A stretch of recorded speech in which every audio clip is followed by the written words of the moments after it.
What's up? What's up, everybody? Howdy, howdy. How are you? Good, great. Doing good. I got this little rascal here. We got a new member of the family over here. Come here, Mr. Meatball. All right. Check this guy out. Wow. Rambunctious. Look at that. Little ball. Have you figured out how to use a touchscreen yet? No, but he's trying. Yeah. Here. He likes to lay on the desk.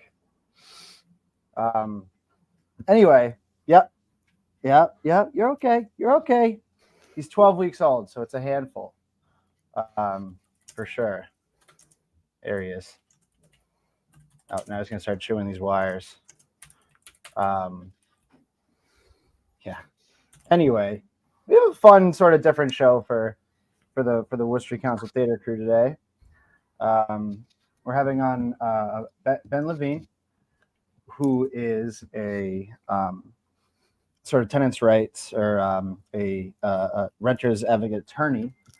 And we're gonna have him on. We're gonna ask him some questions about some of the pressing, renters' rights issues of the day. And if anybody has any questions for him in the comments, that'll be great too. If you're ever in trouble with your landlord, as I know some of you have been, then this is a good time to ask Ben some questions. He will be on in a little bit, but before that, any other interesting Worcester stuff going on that? It's a really low-key 4th of July weekend, Bill. Yeah, what? You didn't miss much. Yeah, I know. I was down in Virginia shooting some guns. That was a lot of fun. Yeah. Yeah, looks like you had a blast. On a river. Oh yeah, such a good time. God, you are a little menace. What's that? Is there wind noise coming from my mic? It's really hot in here. I have a fan blowing. A little bit, but not I'll fix it. not a ton. No. But yeah, I've been sleeping in my office with little guy because we have another cat. Oh, now he's meowing. You hear him meow? Hey, it's okay. Travis, we need to get the meow filter on. I swear that I'm not a cat, but I am ready to continue, Your Honor. I believe our special guest is here. Oh, really? Okay, great. Let's get him on. Here he comes. Can you hear me? Hey. Okay, cool. Hey, Ben, I think we can hear you just fine. Yeah, that's great. Right. So this is Ben Levine. Hi, Ben. Hi. This is Travis and Brendan. Pleasure to meet you, Ben. Thanks for doing this with us. Nice to meet Bryan you. O'Donnell should be joining us at some point. He's getting out of work. So. We're better off without him, though. Yeah, it's true. It's usually things tend to go off the rails when Bryan comes up. But yeah, so Ben is an attorney with the Central West Justice Center, right? Got that right? Yep. Yeah. And per commenters' request, we're having him on the show to talk about renting and renters and what to do if you need to blow up your landlord. That's what we're calling this now. How to blow up your landlord. I didn't run that by you, Ben. I figured you're cool with it. Yeah, I don't think I can say I am cool with it. I was just kidding. I guess how to fight with your landlord legally would be right. With the legal means at your disposal. Exactly. So Ben, just first off, why don't you introduce yourself and tell us where you work, what you do. Sure. So I'm a housing attorney at Central West Justice Center, which is a legal services organization that's a subsidiary of Community Legal Aid. And we provide legal services throughout central and western Massachusetts for civil issues. So it can range from housing to immigration in our subsidiary to employment law, family law. I, though, only do housing, and I've done housing here in Massachusetts for about 2 years. And then before that, I was a housing attorney in New York for 6 years doing basically the same thing, eviction defense and everything that comes along with that. All right. So what initially drew you to this line of work? What got you into it? What got you motivated to do this stuff? Sure. So I grew up in Manhattan as a tenant, and my mother still is a tenant in New York City, and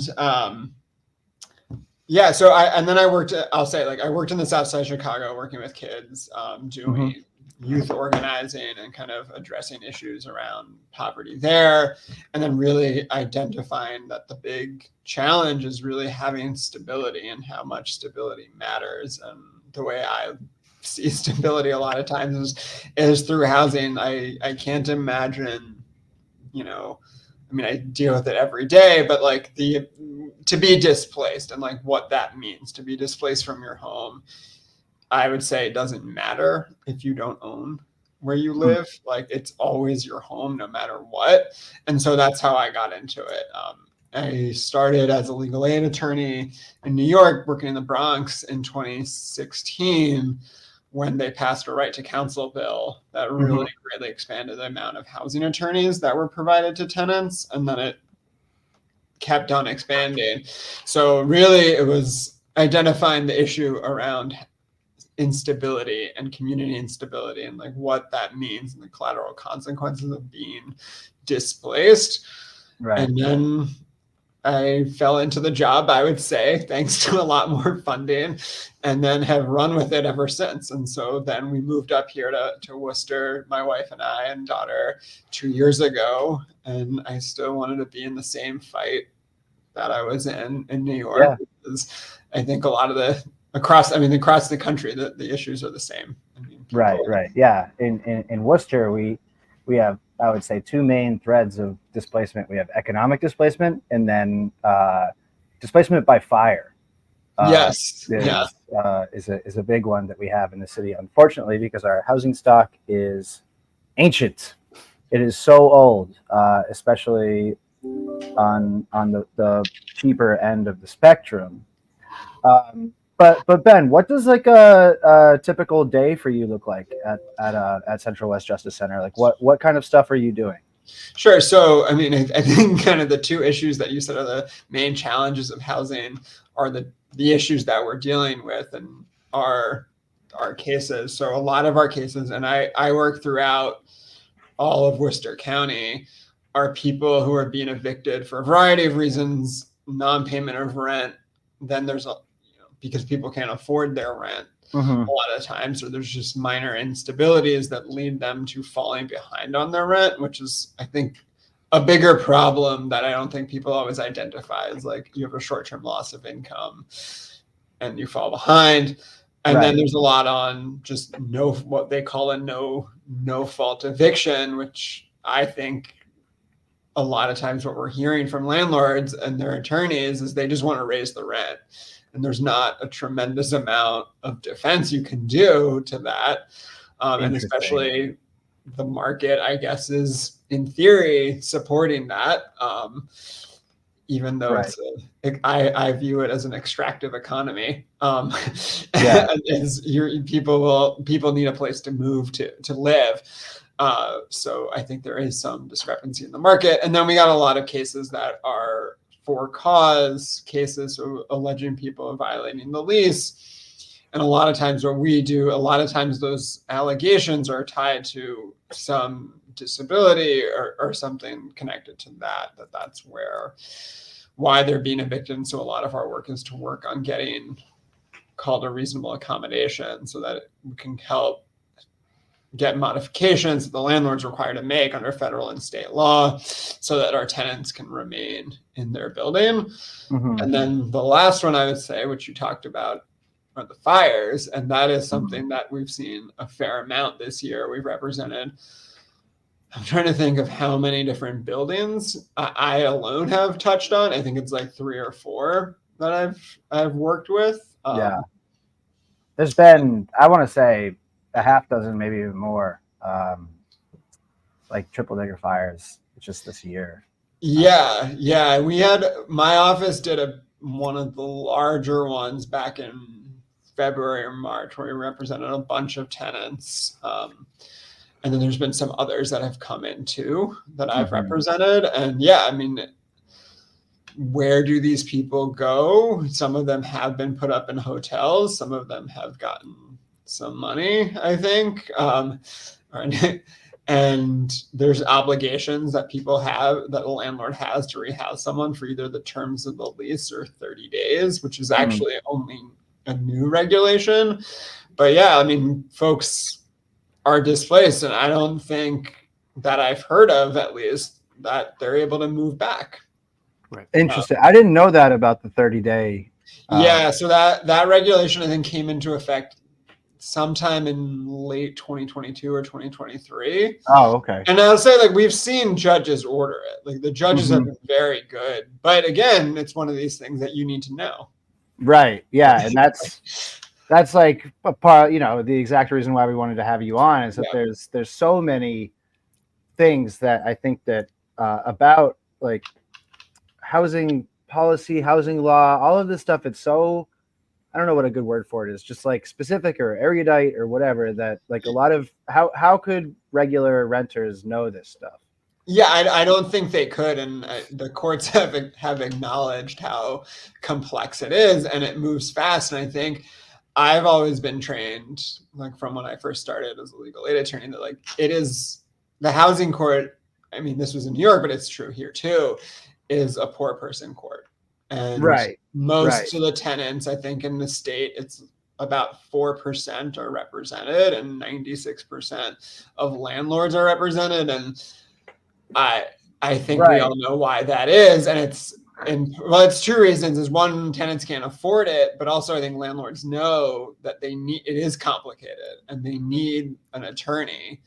And that's why they do it. But for our clients and tenants across the state, they're always at a disadvantage. And a lot of our tenants are low income. A lot of them, I would say, don't speak English either. They've never been to court. I mean, I would say this about myself, and I tell my clients this a lot, like, I've never been to court except by being an attorney for housing, like, or other things either.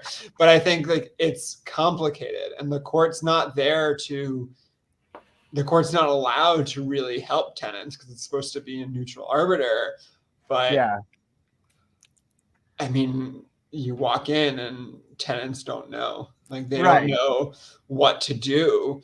I forget where I read the statistics a while ago, but even like tenants don't know to do an answer, which is like your response to the landlord's claims and your defenses, which a lot of tenants have. And I think it's like maybe 10% of tenants I need to find the statistics on it, but most of them don't do it, and they could stay. I mean, we've had several cases where we've done that. We're like, oh, actually, you were about to have a trial, but your case should have been thrown out to begin with, and you didn't know that. We knew that, but a tenant. So I would say, yes, I mean, there's not a tremendous amount. There's stuff that Mass Legal Services puts out. There's the court puts out I think it's the AG's office, a little bit about tenants' rights, but it's not enough. I mean, it's fairly complicated. It is very complicated, and it's fast, and also the consequences are extreme. Right. And like, sort of more so than, hey, so Ben, this is our new kitty. So when you see me looking around and fidgeting, he's being a menace right now. So anyway, I had a good question. Now I have to remember it. Okay. Bill, while you're thinking that up, Ben, I got a quick one for you. Is there any push at all to Bill's point? The process is obviously very confusing, but I'm sure if you talk to a judge, right, or if you talk to the majority of lawyers, they say, but the process exists and it's fair. To your point that the courts are intended to be neutral. Has anyone ever discussed the idea of automating some of the process, so you're not in the case of, say, like a tenant waiting to file an answer, or even know that you exist, but make sure that from a tenant's rights perspective, some of their protections are triggered automatically? I don't know if there's any talk about that. I know there is like the Court Services Center, which has the forms, and like they can help you. But in terms of like specifically automating, and like I would say this is something interesting, and this is from my own personal perspective and not my organization. As is everything. The court requires you to use a specific form for the summons and complaint to like commence a case, but there's no specific answer and they're not given out by the court. Now, I would say one thing that is interesting that I didn't even know about this until I moved up here from New York is that tenants there, when they do for a non-payment case, like they do the answer and they like transcribe it to the clerk. Right. And it's only in New York City. I didn't know, like, it's not in New York State because there's some separate laws. But yes, I mean, I think it could somehow be done. I don't know how that happened. I did discuss that with one of my colleagues a little while ago, that I was like, how did this occur? And so, yes, I guess the court could change its process without being not neutral. I guess it would just probably take. Or just make sure that, everybody's aware of their rights by. Right. So another thing is too, you could, some of the notices, and we do see this, that say like, do contact our office. Yeah. Some landlords do that. I think a lot of the public housing authorities do that, which is great. They'll say like, contact community legal aid. Right. To be able to do it. And I mean, I wish that people knew this earlier, because I'll just kind of talk then a little bit about the housing court process. And for sure. Yeah, break it down. Because I think this is where it gets confusing, like right off from the bat, that people receive a notice to quit. You're required to receive a notice to quit in most cases that says you have X amount of days to be out, either for non-payment or cause or whatever they're alleging, but that doesn't mean you actually have to leave. And I think this is a real thing that does happen, is that we've talked to clients who, and there's probably many more people we haven't talked to who just move out when they get that because it says you need to leave. But that's not exactly true. What needs to happen, and some notices say this correctly, is that you don't have to leave. You can only be evicted by a judge. So there's that notice that goes out, and then you get a summons and complaint, which is the actual document. The landlord purchases it, and then you get served with that. And then now you'll get a date. Then you'll get another notice that'll say when you have to come to court for your mediation. And that's your opportunity to reach an agreement with your landlord. Most cases do settle that way. But before that, and I wish this speaking on my own, that you have to do your answer and discovery request, which is the opportunity to get that information 3 business days before you have that mediation. And most people don't do that. That's like what I'm saying. So I wish that you can make a motion to do that, to say how to get that information and file that, but people don't know. And I don't think that many people would know that outside of our world of housing court. Well, yeah, because I mean, like you went to law school, I imagine, right? I did. Like when you said answer, I was like, answer to what? Right. Like, that didn't mean anything to me. I'm like pretty famously a dumb guy, so that didn't surprise me. But I do, just hearing you talk about this, it just seems crazy that on the criminal side, there's a public defender. Like people aren't allowed to just go up against the state or a judge like by themselves. But here we allow people to participate in the system where like all of the landlords are represented and almost none of the tenants are represented. And the housing court is staying out of it, being a neutral arbiter. But how could you possibly be neutral in that system?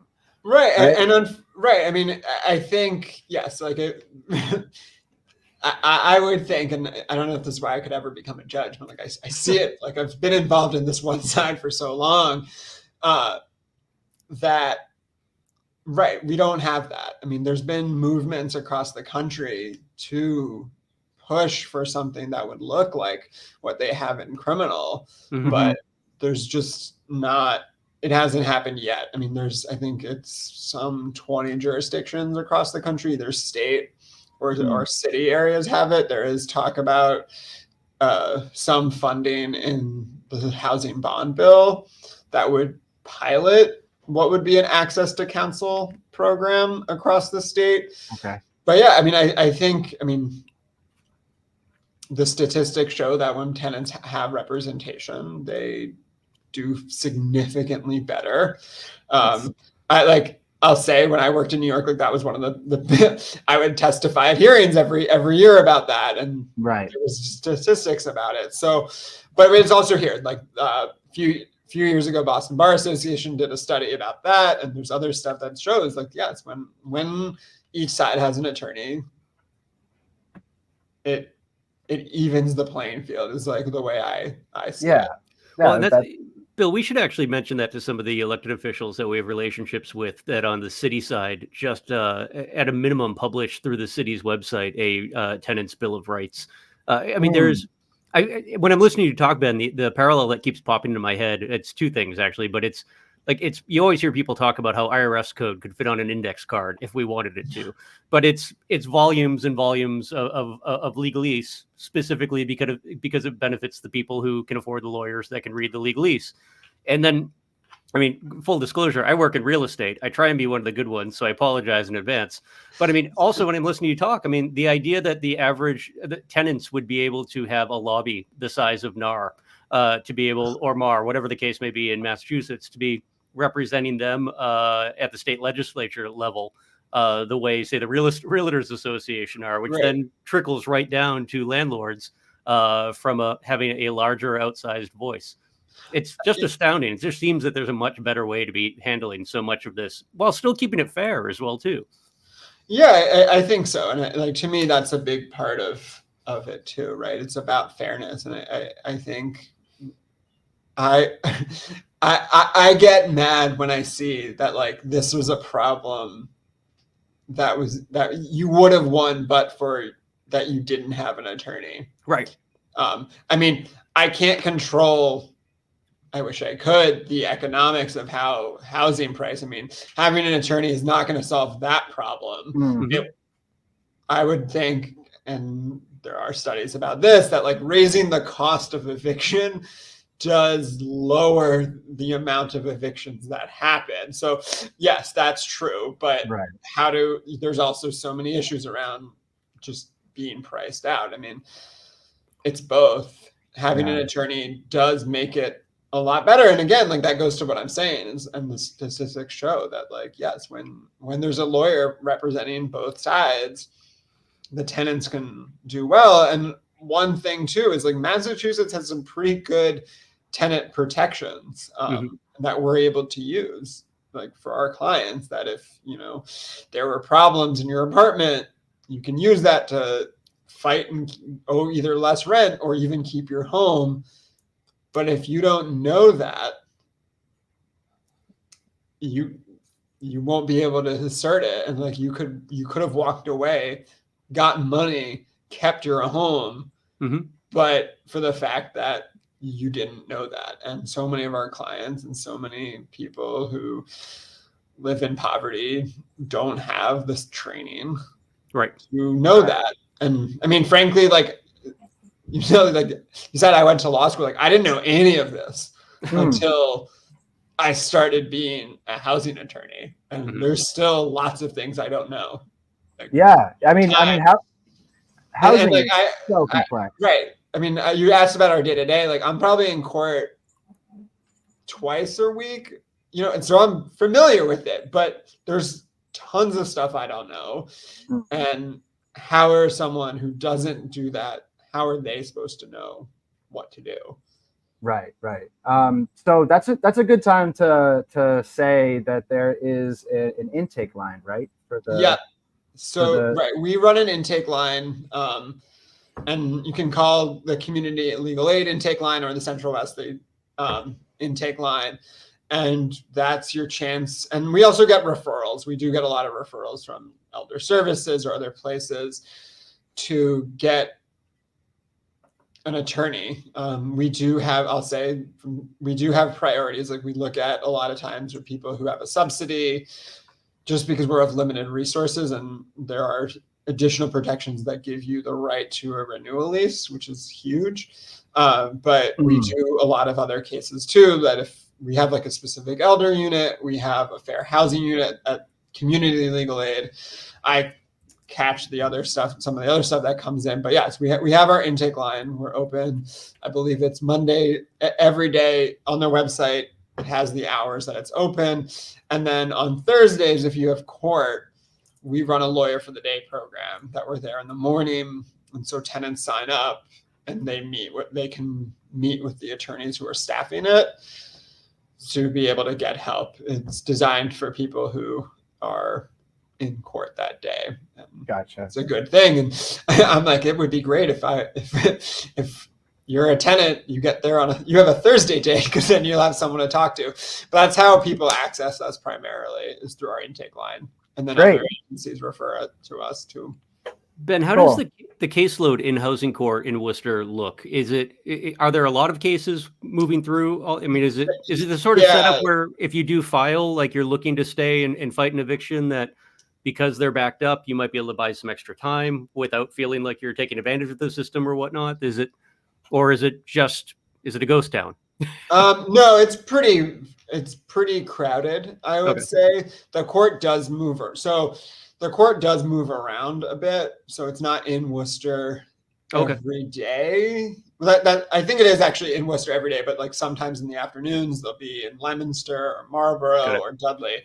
But it's pretty busy, I would say. It's definitely busier than your average court, other than probably like for an arraignment part in criminal. Right. But it's pretty busy. If you do, like, the timeline now is if you get a summons and complaint, usually, which is after your notice to quit, you're probably looking at 6 weeks or so after that from that mediation. But if you don't mediate and you can't settle that day, your trial will be scheduled 2 weeks after that. Okay. So that's kind of the timeline. Now, if you're seeking rental assistance through the RAFT program, that will pause the case while that application is processed. Mm-hmm. And usually, I forget exactly the time, because the time it shifts around based on the court schedule. But it could be fast. Like, it really could be. Like, the moment from when you're in court, when you actually have to go to court, it could be, under the rules, you have a trial 2 weeks later, and depending on what happened in the case, you could have a decision relatively quickly. Now, if you have defenses, the judge has to analyze those and the judge has to go through the case. But again, it's one of these things where, like, if you don't present or you don't know what to present, it could be fast and you may lose because you just didn't know. Mm-hmm. So, I mean, there are ways that cases certainly do get pushed back. And as a tenant's attorney, I think, every day that someone is housed is better for them. But yeah, I don't know. I can't give like an exact pace of court, but that's what under the rules, it moves relatively quickly. But we have some questions from the chat here that are pretty interesting, and this I am also personally interested in here. Are there specialized anti-housing lawyers or like anti-renter lawyers that work for landlords? Is there an industry of like sort of landlord only law firms or lawyers? There's a fair amount. I think a lot of the people who do landlord tenant work do primarily just landlord side. There are some who do both landlord tenants, but a lot of times it's just based on, I think, never having been a landlord's attorney.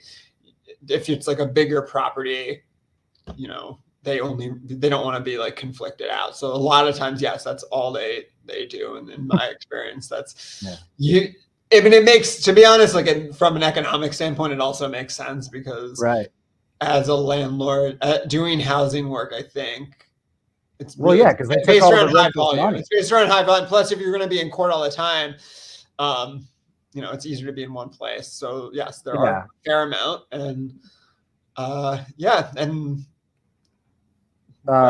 we see a lot of the same characters all the time, I would say. Okay. Yeah. I imagine. Which is good, which has its benefits, though. I would say that. Right. You get to know people. Yeah, there's a certain like relationship. Yeah. So this one, and there's a couple things that I want to return back to here, but I figure I'll clear these questions out while we have them. This one, I have recertification from my HUD housing, and they need 4 months of my bank account statements. I let my friend use my bank account sometimes to cash his checks. How do I articulate that to HUD so they know I'm not making extra money? That's a pretty specific question that I don't think I can really answer. Yeah. But if this is one of the things that like HUD is coming to you for an application and they're denying you, this is something that like you should apply for our services for, because I don't know exactly. I can't really give you the specific advice without really delving into it. But I also think it's one of these things that we would need more information, and this is something that you'd want to talk to one of our folks about. Yeah. So that's a good thing for the intake line. Yep. And what else do we have here?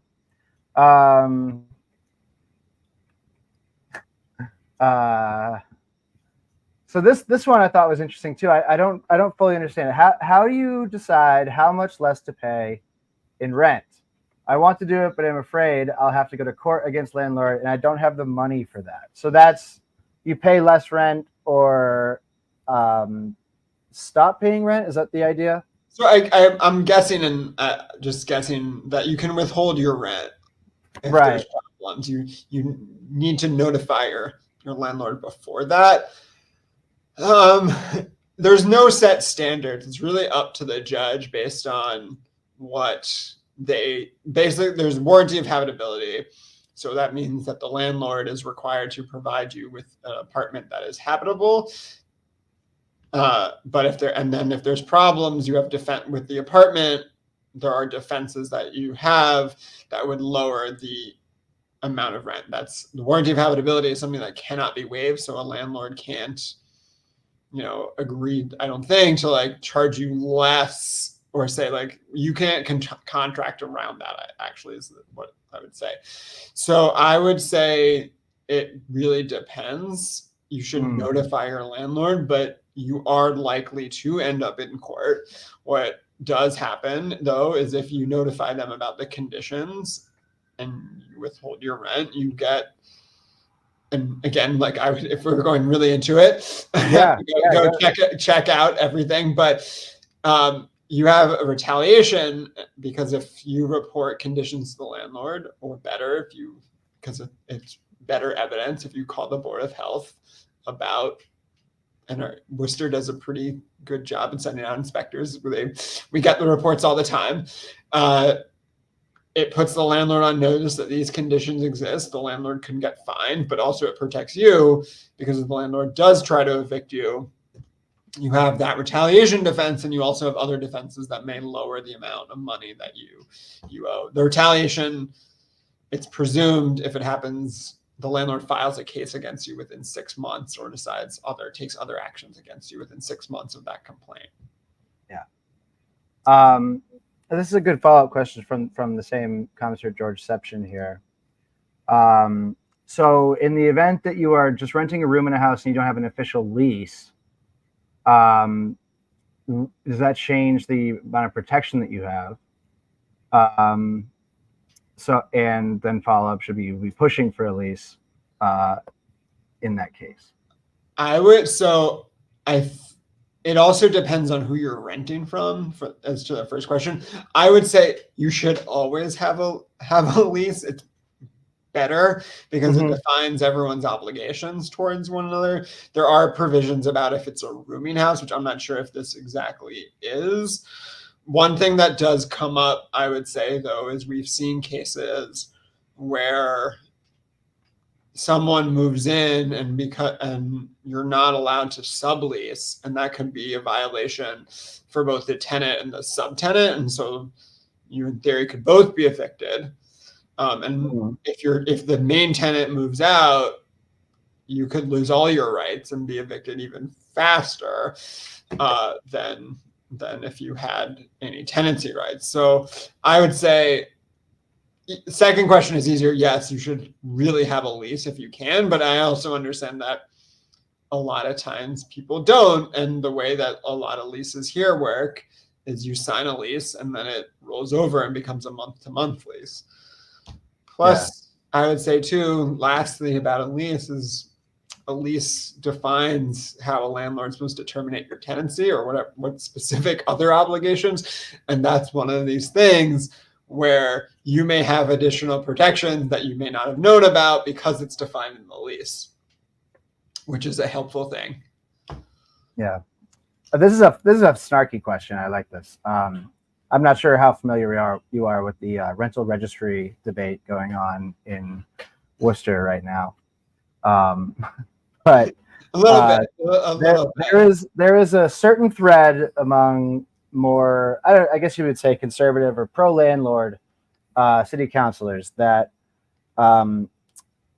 we don't need to do more regulation for owner occupied landlords because they're our friends and they yell at us when we go to Honeydew Donuts. No, I'm kidding. Because like they think that owner occupied landlords do a better job by their tenants and take care of their properties better. Totally fine if you say like, I don't know, either way. So, but so I don't know, and I have followed a little bit of what you've written about the rental registry, and I mean, speaking personally, I don't really see, what a real problem would be with registering who owns what. I think the other idea about owner occupied is that notion that you may take care of it better. But I don't know. I mean, I don't know for certain if that's true. And I think, speaking personally as well, you're running a business too. I don't know if it's going to be everything okay? Yeah. My kitten's chewing on the cable that has my camera attached to it. You got to go down here, but sorry. Sorry. So I'll say, no, I mean, I think it is one of these political questions, and it's like, where do you want to draw lines? Yeah. I don't know if I've really seen tremendous differences in how it's treated, but right. That's just my anecdote, and I don't know how much truth there is to that if you're going to live there, you are going to take care of it necessarily any better. Being that we see a variety of different units throughout, and I've seen a variety of different units having represented tenants for a while now about how things are not treated. Yeah, and just to back that up, one of the city councilors put that question directly to a member of the inspectional services department recently. Like as a leading question, like, wouldn't you say in your expert opinion that owner occupied landlords are better than non-owner occupied? And the lady was just like, nah, I wouldn't say that. That's like, they probably know it way more than we do. Yeah. Right. Cause you deal with cases once they enter like the legal arena, but it's the inspectors that are actually going to people's houses. Exactly. Yeah. And like they write up reports. So this goes again to like call your inspectors if there's a problem. Be prepared that they may retaliate against you, the landlord. But it's also good because the records come in, and those records are back to the question. I think this is a real thought about who is it designed, like who is the city designed to protect, right? And like who matters. And to me, it's a person's a person, even if they don't own their home. I just had a fun thought. So there's been a lot of opposition to the rental registry. Precisely, or not, maybe it's not stated, but this idea of inspection reports being useful for tenants is a new one to me. But what this registry would do would generate a lot more inspection reports because there would be a system of preemptive inspections. So might the opposition to it be that landlords don't want more inspection reports generated? Like, I mean, I could see that, and the city of Worcester does take landlords to court for Yeah. bad conditions. So I could see why they wouldn't. right. That's just interesting. Yeah, no, I mean, I think that's part of probably the fear. And I believe in some other cities in Massachusetts, actually, like you do have to register, like other cities do require it. Yeah. And in Boston other has states, one. in other states, I think you have to be like certified as a landlord. So it's not completely, this Right. isn't Now, like here we just talk about wild it like Worcester idea that's just come up. Like it's yeah. Right. and I mean, the way I always think about it, I'm like, you need to have car insurance. Like you need to have a license to have a car, to drive a car. Like, why wouldn't you need a license to rent out someone's home, your home? To run a bar, you need a license. There's lots of things we regulate. Yeah. No one I talks don't know about the health what the difference is. I mean, I think I have some notions of that on the politics of it and issues around class and race, but that's that's a little bit of the product of how we've as a country developed, I guess. Yeah, that's good point. Yeah, I want to return to this concept that I don't fully understand, but I find really fascinating in the context of an affordable housing crisis, especially in Worcester, where the vacancy rate is so low. There's such a squeeze for housing, especially at the lower level. And all of the new housing being constructed is at higher levels toward market rate or luxury. And, property values are getting juiced. And now your office is seeing a big uptick, or I guess I should put that. Is your office seeing an uptick in no cause evictions? So I'm not exactly sure. Like, I don't have the exact stats on that.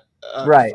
And again, like what I would say too, being pretty new to the area, I moved here in 2022, and my understanding is things have rapidly changed since the pandemic. So I don't have statistics, but yeah, like we have a very low vacancy rate.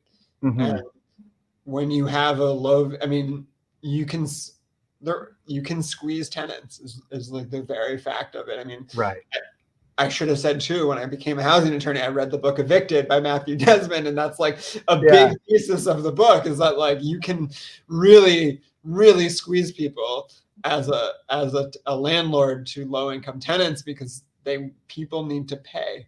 People need to live somewhere. And so you can force them to pay. So I think we need more housing, but the challenge is that the housing that's either being built isn't affordable to our clients, and then affordable housing isn't being built fast enough. Right. And that might be a good segue to talk about the housing bond bill that is currently making its way through the state legislature. I believe that it was passed by the House. The Senate is still looking at it. I think they're different. Maybe that's. Okay. Yeah, I'm not sure. I haven't followed all the ins and outs of it. Yeah, but it's part of it sort is to build more affordable housing to finance it. I think we've seen, though, what's a challenge across the country is lending rates. It affects us all. One of my good friends out in Detroit does affordable housing development, and I was like, why is it so expensive? It's just like, it's expensive to build. Like, that's simply part of the challenge. So he really educated me on some of that. I was like, isn't it just zoning? But it's not. It was like, no, like that's part of it, but it actually is very expensive to build housing. So there's a bond bill. Two of the things that are in it too that aren't directly attached to building affordable housing are eviction sealing. So that would seal your record, so that if you were evicted or had a court case against you, landlords wouldn't necessarily know about it. There's carve outs about why you were evicted, but we've seen, and this is true, and we we hear it all the time that will say, well, if you decide to fight this case, it'll be harder for you to find another apartment because landlords won't rent to you because you had a case. And these could, right? Like this could be a case. Right.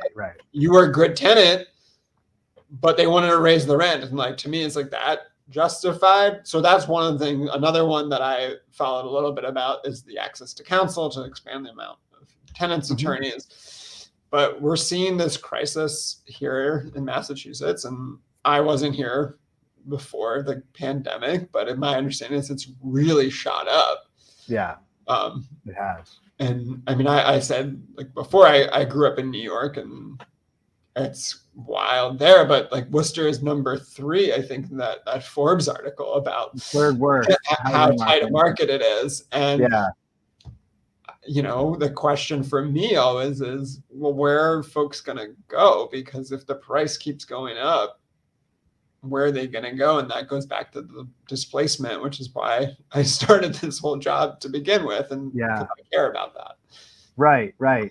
Worcester's displacement problem is particularly interesting because it's the center of a very small metro area as opposed to like a Boston, which is a big part of a much larger metro area. But Worcester is sort of ringed around it by like heavily guarded, affluent towns, right? And the only real place to go that's next door is like Webster and some parts of Auburn. And even then, it's like a lot of those towns are zoned single family, and there's not a lot of housing there. So the question of where people go isn't just like, oh, you have to move to a worse neighborhood. It's like you have to like leave the area. Right. And we've seen people, I think, have talked about like having to leave the state. And it's like, yeah, where are you going to go? I mean, it's a problem. But unfortunately, it's a little bit across the country. Like, it's, where are you going to go? Right. And with that,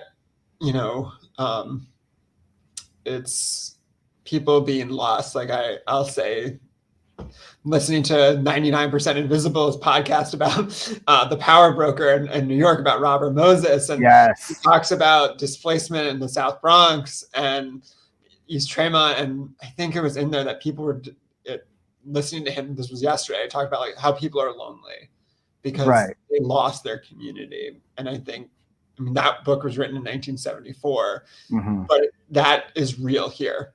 And that's happening now. And people are losing where they've lived. And they're, to me, like the most heartbreaking, this is like your kid loses, and this is my bias, like your kid can't complete their school year. Like I've gone in front of judges and like, please just let their kid complete the school year.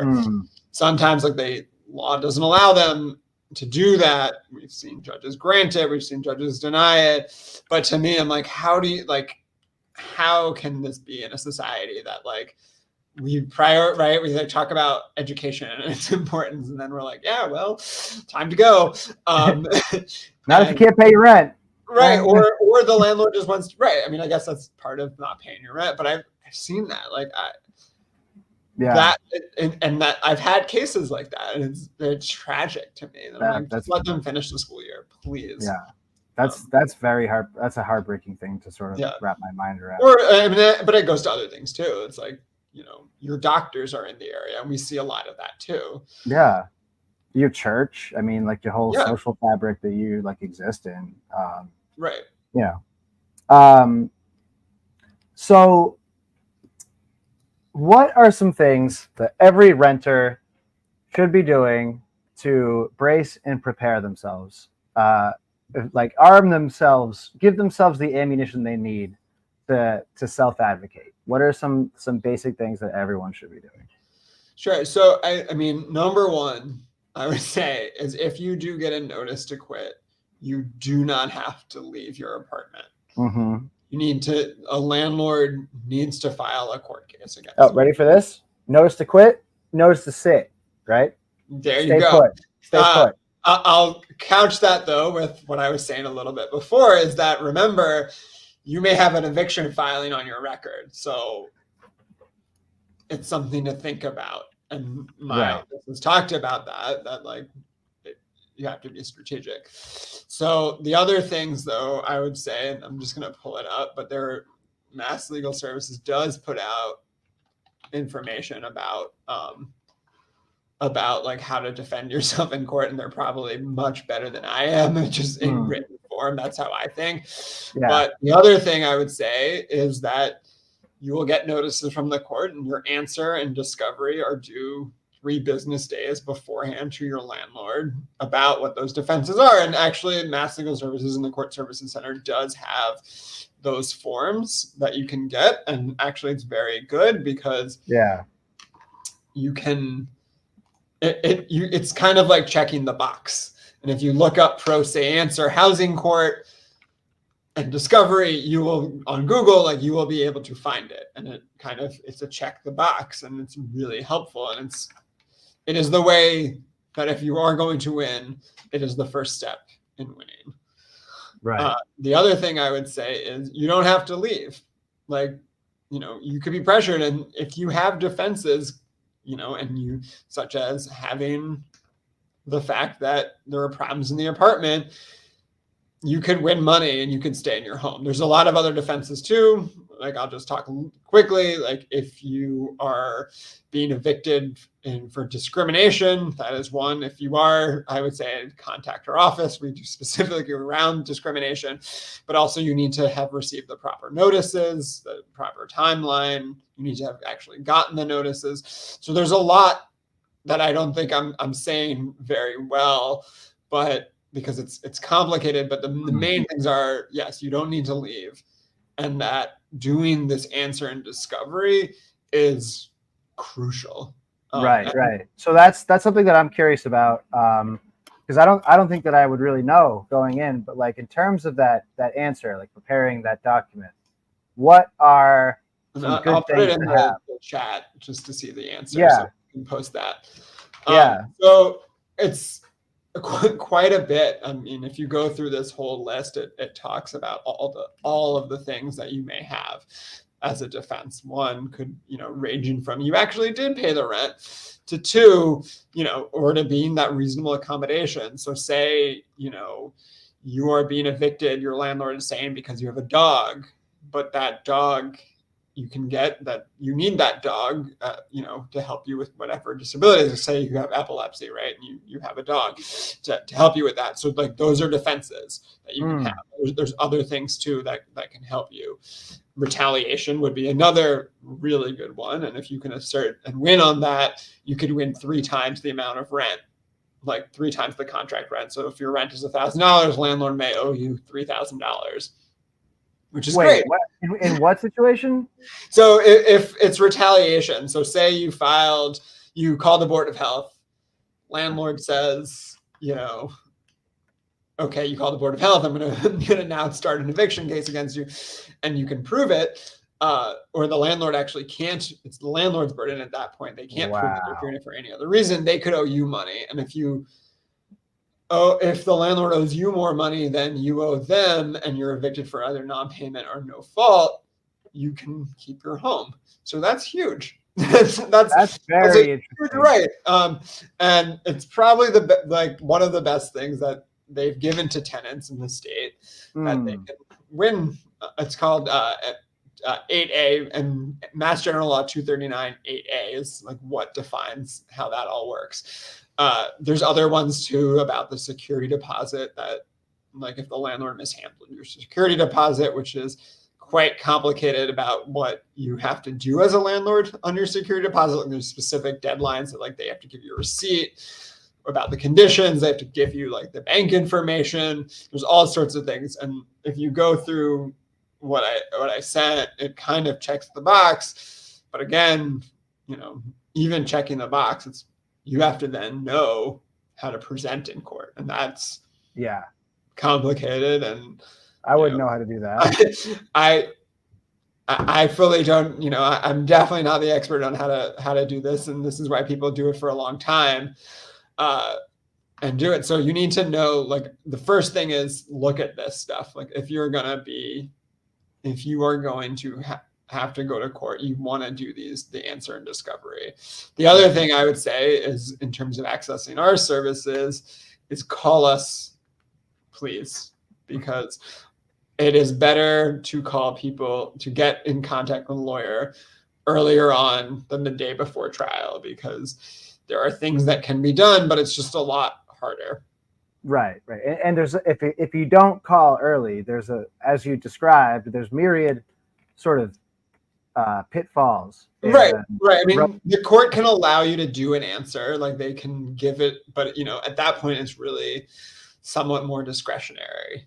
They're supposed to give it to you if you have defenses and you can articulate them, and the court will do that because there's appeals cases about that. But you still may not know, and it's helpful. We can do also some more investigation into what's going on, so that can range from I'm curious to seeing how many other tenants they're evicting in your building, because is it just you? And if it's just you, why is it just you? And that always has raised alarm bells in my head. I'm like, okay, you have a large building, you're the only one being evicted for no fault. So what's going on there? Is there some ulterior motive? So that's something to know about. That's interesting. Now that I think of it, I mean, it'd be interesting to find out with some data and stuff, do some digging. But is there a sense for you and for people in your profession that there's some, especially, I don't know what the word is, litigious, eviction-prone landlords out there? Are there landlords that are more that like really pull that trigger quickly as opposed to others, or is we've seen? I would say I've seen certain developments that I know for a fact that they're just evicting. Well, they're evicting kind of everyone, right? Just to raise the rent, and so we certainly see that. We see. I'm always mystified by how, as a landlord, you decide when to bring a case, because sometimes people bring a non-payment case for 1 month's rent, or other ones will wait months, and I don't know why that is, but we've definitely seen some landlords who, yes, they're more aggressive than others.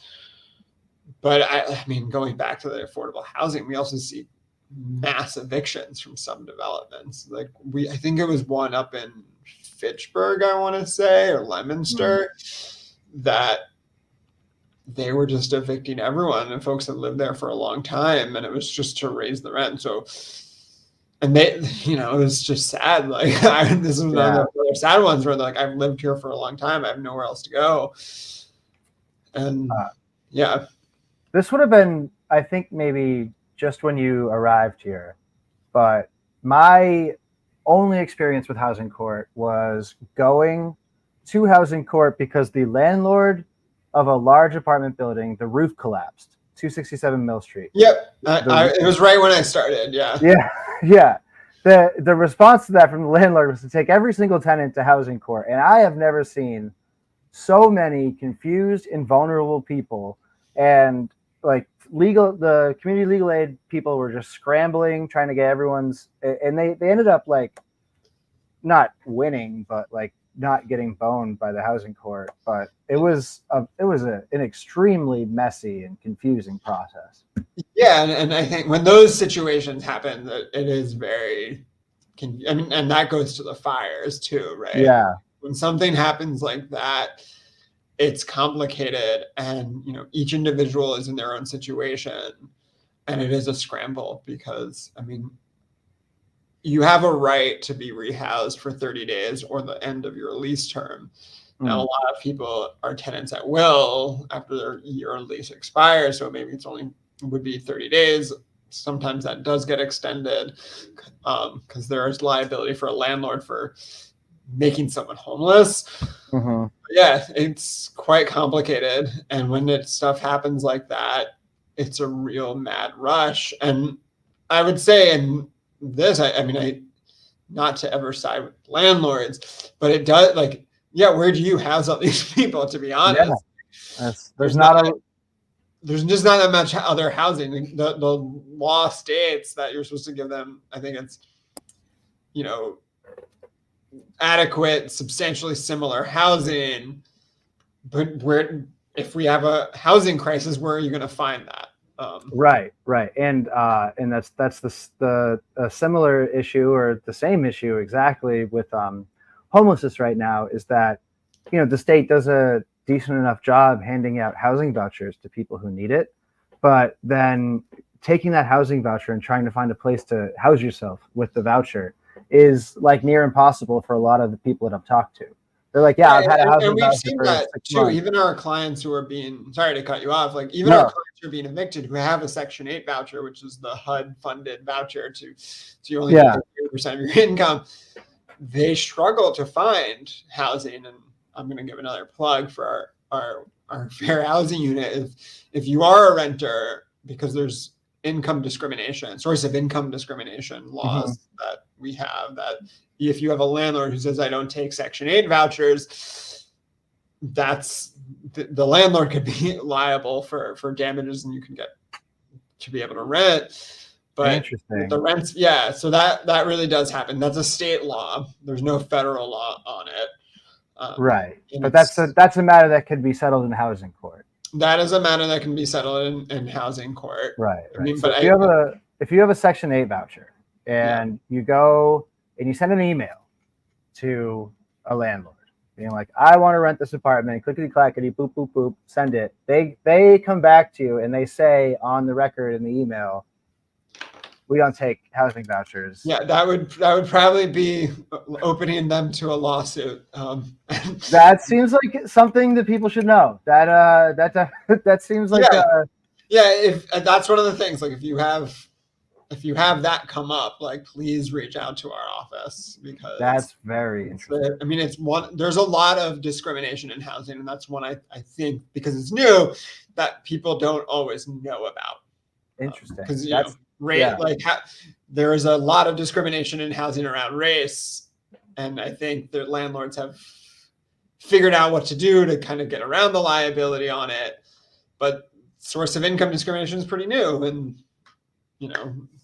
I guess they haven't necessarily caught up on how to be nuanced about it to not get caught. Right. Maybe I'm speaking personally on that, but it's a law that got passed in the state, and I think it's important. That's just making a note of that so I can follow up on it, because that's a very interesting thing that I had no idea about. And I think that, so like, one of the things I wanted to ask you about, and this gets to a lot of these issues of just making people aware of like what rights and advocacy that they actually have. Do you have any experience interacting with tenant unions or seeing the impact that they have? So I haven't.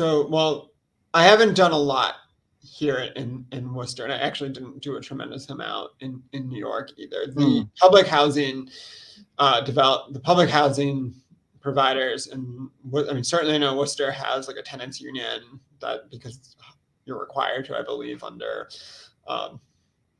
the public housing regulations, and then there's other developments too that do have them. In New York, there were some organizations that I worked with specifically that did do tenant organizing, and it's very powerful. It can be very powerful to have, I would say, a real concerted efforts if you can organize tenants, especially if it's in a specific building, to get leverage, right? Like having numbers is powerful. And then two, I feel bad that I say like going back to New York, but when speaking to the organizers there, because when I moved up here, I was like, how did it come to be that Massachusetts lost rent control?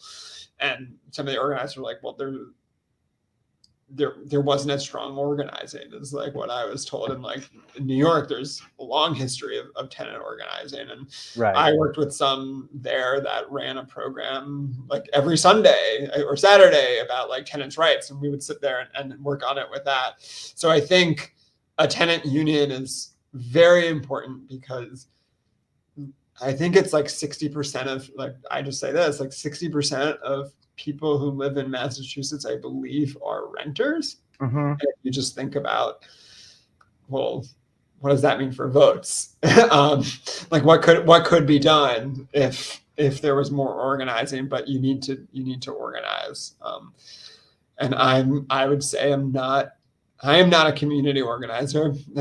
I did that with kids, and then I realized like I'm not so good at it. So I became a lawyer because I was like, it's advancing a lot of the same causes, but it's important. And I think tenants unions are crucial. There's some organizations in Springfield that do it, and I know in Boston, but having a real tenants movement is crucial, I think, to accomplishing anything that tenants want to see in the world. Because as you said earlier, the real estate lobby has a lot of money and power.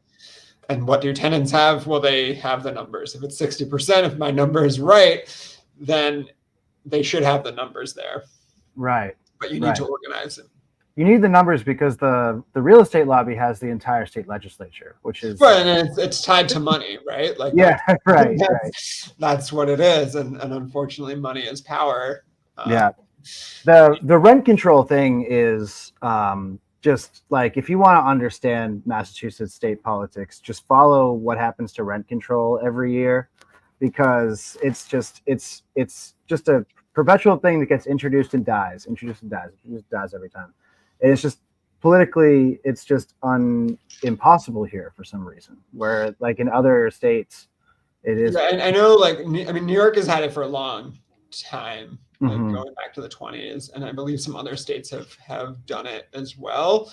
Have enacted, I think Washington and Oregon have recently enacted rent control across the state, which I'm amazed by. And then Minneapolis, I think, did around during COVID. I mean, Iowa's not always, because it's pretty new, but there was a challenge to the New York rent control, and that went up to the Supreme Court, that the Supreme Court rejected and said, like, no, we're not going to take up the case. And one of the last lines in the appeals case at the Second Circuit, which is the federal circuit for that area, says, like, it is rational and a legislator is allowed to value housing stability. And to me, I'm like, that, I want to get the actual quote, because I've just been always moved by that, like, since I read it, that it was like, yes, we value, it is rational to decide that keeping communities stable is rational and worthwhile. And then it's like almost like it's strange to hear from the government. I really wish I could find the actual quote, but having grown up in a rent stabilized apartment, I was like, this is my dream quote that a judge could write.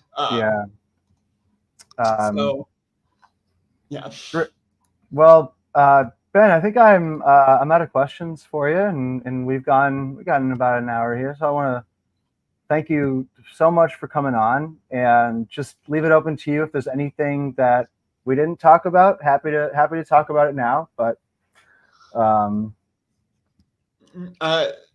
this is great. I mean, thank you so much for inviting me on, and we like getting our name out, and we like it's our job to help tenants, but I think a lot of us also, I mean, it's our career for a lot of like, I've been doing it for a while, and I think it's just important that tenants really should know that they have rights, and that it's not supposed to, like, you can win. You don't need to be forced out of your home. Hey, Bryan, what's up? Sorry I'm late, guys. I was kicking poor people out of their housing, and I got just wrapped up in that. Yeah. Oh, Ben, I forgot to mention that Bryan's actually a slumlord. Okay. Yeah. Nice to meet you. No, nice to meet you.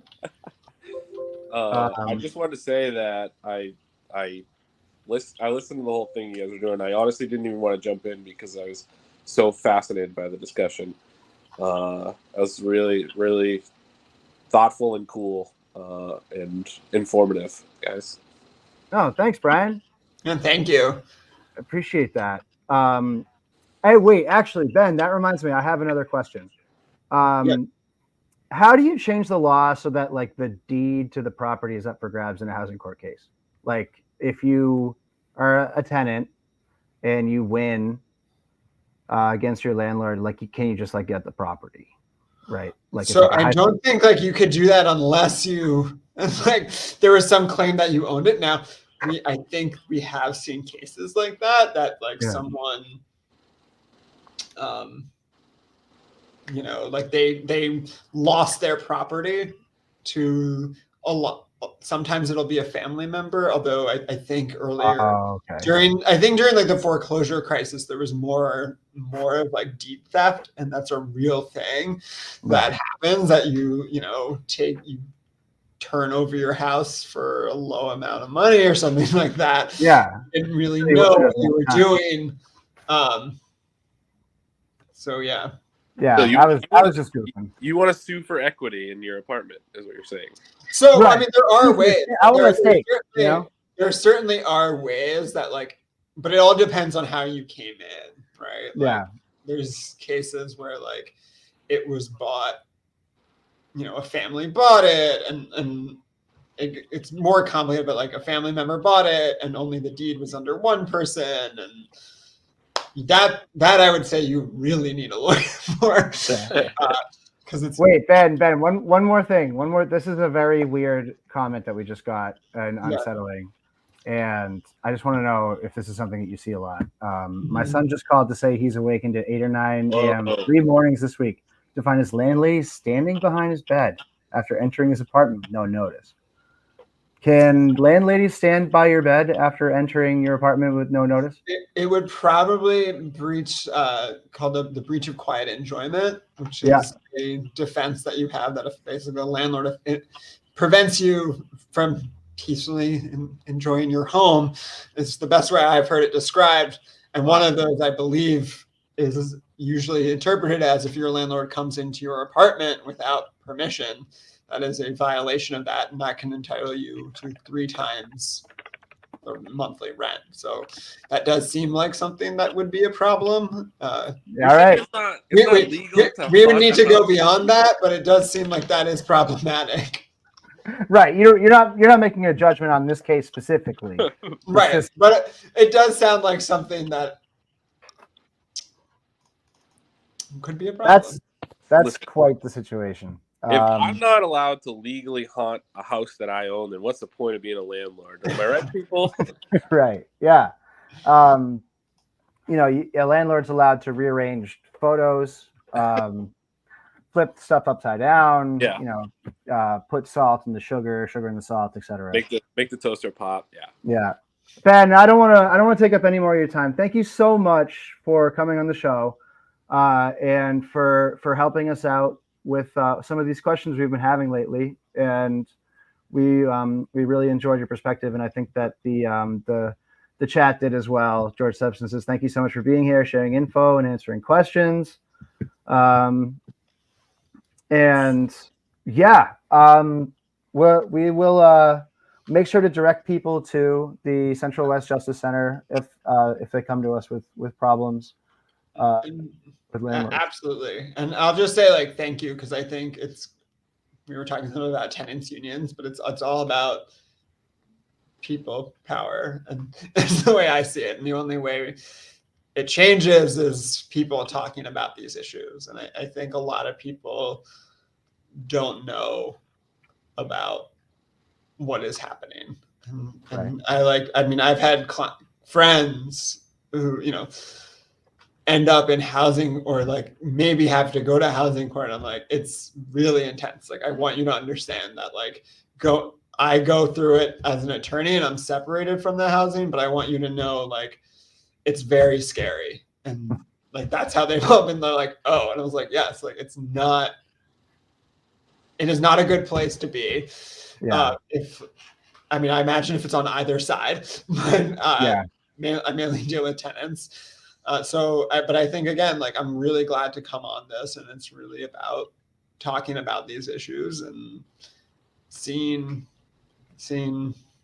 what can be done to help improve people's lives. Because at the end of the day, each tenant is a person whose life I care about, basically, or someone else does. Yeah. So, yeah. And they deserve to be treated as such.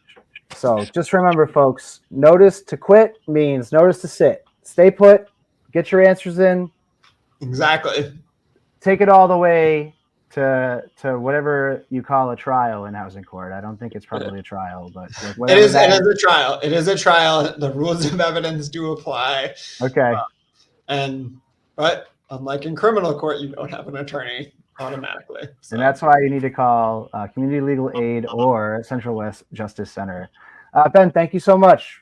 We should do this again sometime soon. Yep. Sounds good. Thank you so much. Yeah, take care. All right, now that he's gone, we need to buy up some triple deckers and burn them down. Yeah, and then we keep all of the rent, and then we buy new triple deckers, and we burn those down. We get the insurance money. We keep all the rent. We keep it going, right? Yeah, before you know it, there will be no more houses in Worcester. Right, and that's perfect. Yeah. Because that's our ultimate goal on this show is to destroy this community once and for all. Worcester rules hate it. Yes. Oh, hey, I didn't load the picture up, but Fred Nathan sighting. I took the bus home from Katie's work today. I saw Fred Nathan at the bus stop. Let me see if I can. Very, very exciting. Yeah, it's so exciting. Did he be honest? Did he show any recognition in his eyes? He showed a little skin. I'll just say. Ooh, yeah, nice. That's all I have to say about that. He showed a little skin. Wait, where is it? Nope. Okay, so I can't show the picture, but I will save it for. We'll just keep putting it up on screen while he's talking next week. Yes, I know. That's awesome. But yeah, that's thanks for coming on at the end there, Bryan, to say so. But that was a really fun talk.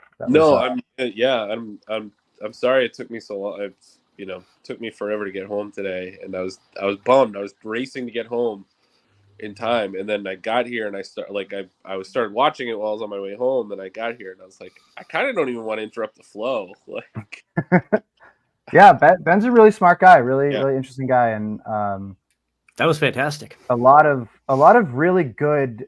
I made a note of some of them. A lot of really good tips and tricks for our renting friends.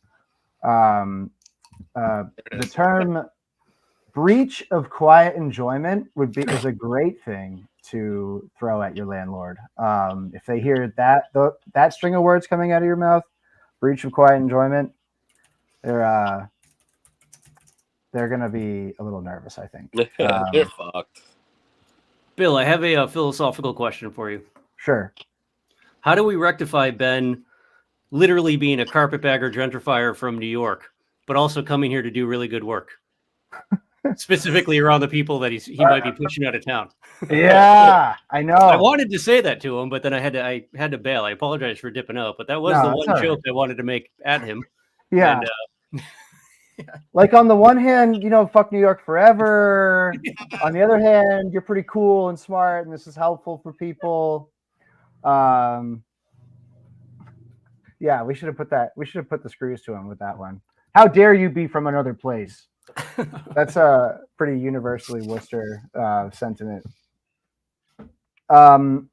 And then I want to check out that book that he mentioned, Evicted by Matthew Desmond. I've actually never read anything by Matthew Desmond, but that seems like that might even be a good book club book for our next book after the one we're reading right now.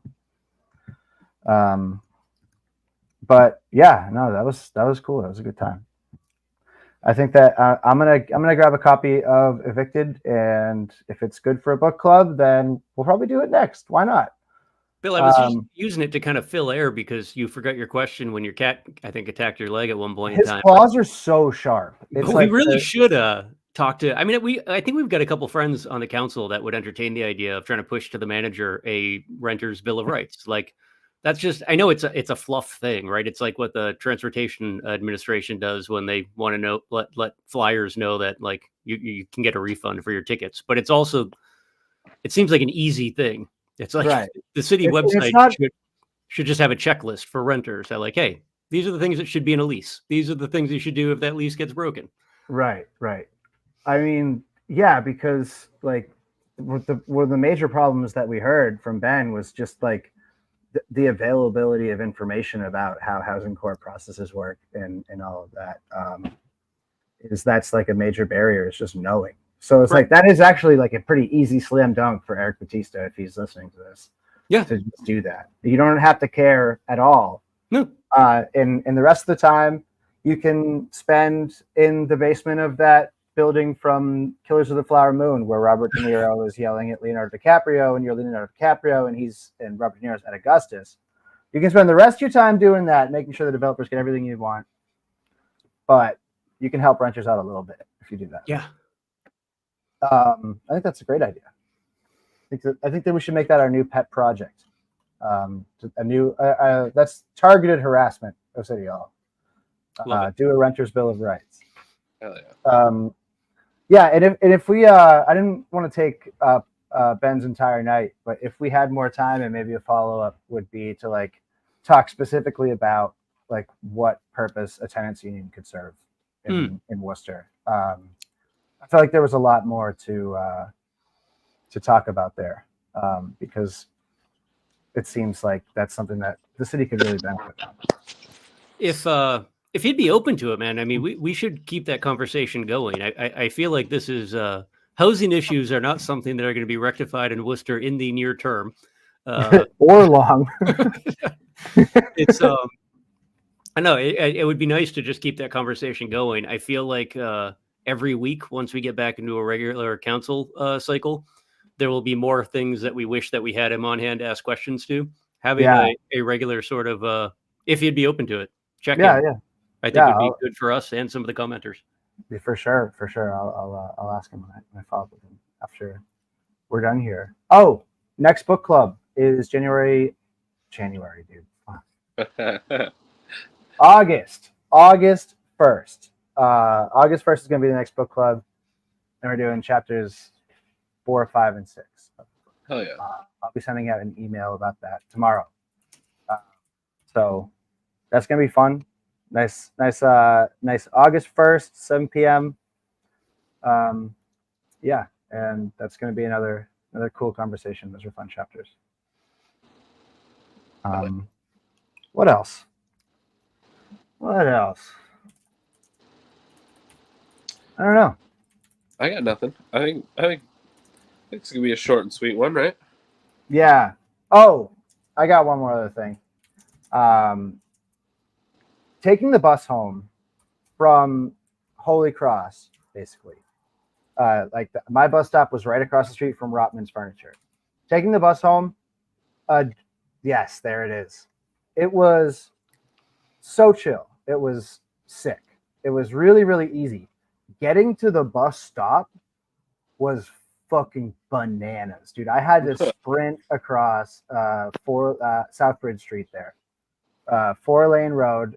The closest crosswalk was like maybe a half mile away, and I just had to like risk it all and run across the street. And I'm going to write about that a little bit this week, but it is just absolutely insane that Holy Cross is right there. That's the closest bus stop to Holy Cross, and you have to literally take your life in your hands and run across a highway basically to get to the bus stop. It's just the most antagonistic road design I've ever seen. And I mean, in light of the recent news, I think that's the kind of stuff that we should be looking at. Because that 13-year-old girl really was a victim of antagonistic road design, like just road design that doesn't value pedestrians whatsoever. Right. I took a video of it, like just in case I got hit by a car, because that would have been like the funniest video of all time. And I can't get it because my phone's my camera. So I guess we'll just stay tuned for our next stream, and I'll have that video ready. Yeah. But yeah, no, I think we can leave it there. Hell yeah. Well, thank you everybody for joining in tonight, for hanging out. Obviously, if you have any questions, concerns about your housing situation, don't hesitate to reach out. cwjustice.org, 800-649-3718.